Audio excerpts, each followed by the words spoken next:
JDCap 26 here, just Tears and Hobbies, and we're on part 2 here of the build of the DeLorean. We got the doors on. The doors we're gonna glue on afterwards. Okay, they go in there like that.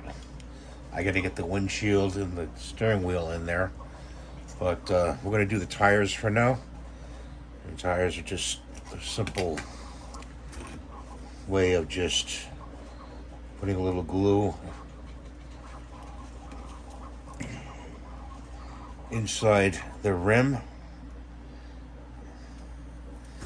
and we don't have the glue started naturally. Let's see if we get in there.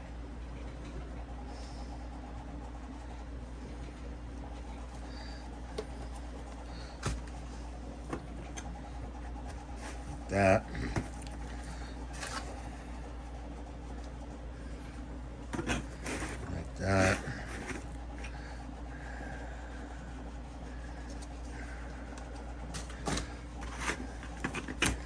Like that.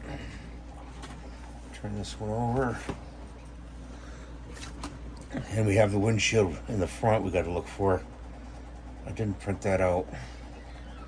Don't ask me why. I don't know why. But we didn't print that out. So there's the wheels and the doors.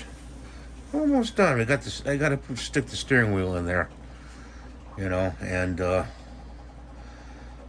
this is going to be all airbrushed gray. I'm not going to go for a silver, a silver color. I don't want to. It's more of a gray color, the DeLorean. So thanks for watching. Have a great day. Please rate and subscribe and give a thumbs up. God bless you. Have a great day.